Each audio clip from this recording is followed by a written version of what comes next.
On Sunday, August the 30th, I got a phone call from my husband. I wasn't here, I was out in Aramac staying with family. And he rang me very distressed and crying on the phone and told me that Tippy was dead.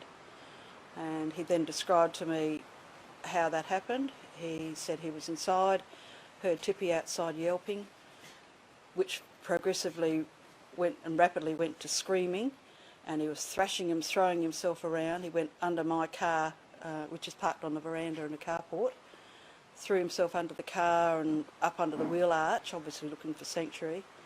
Greg tried to grab him and got hold of his leg, and as he did that he just dropped dead. And when he came home a couple of hours later, Fay, our Maremma dog, was also dead. So within a couple of hours, we're not sure, any time between 9:30 and midday is when she died on that morning. So, yeah.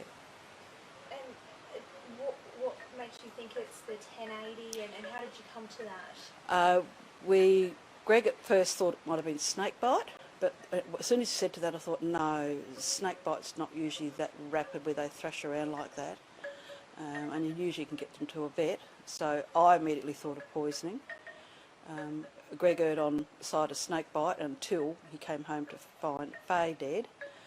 So he rang the vet, and the vet at the time thought it might have been snake bite, wasn't sure either. But then when he took photos, and he took photos of Fay's mouth and her eyes to see what the pattern of bleeding and that kind of thing was, and the vet looked at those photos, and without a blood test or autopsies, which are not always conclusive anyway, he said he was 95% certain it was 1080 poisoning. How did that make you feel? Well, distressed to begin with, distressed and angry that our dogs were able to get a hold of a bait like this. And we have no evidence or proof of how it might have come onto our property.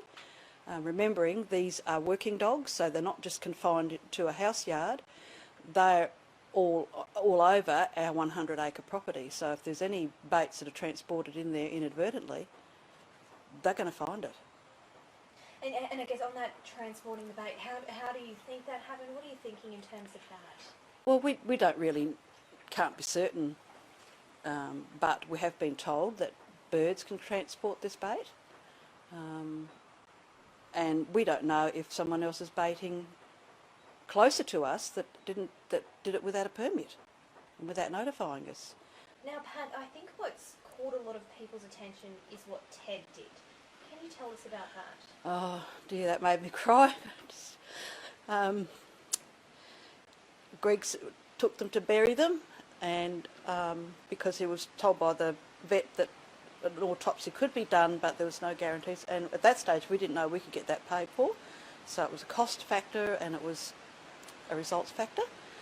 So, and he took Ted with him when he buried these two dogs, and Ted was there with him, and after Greg finished burying them, he wouldn't leave. He just laid, he sat, he moved around, he wouldn't leave the grave site. So Greg had to literally pick him up and take him away. So he knew his mates were in there.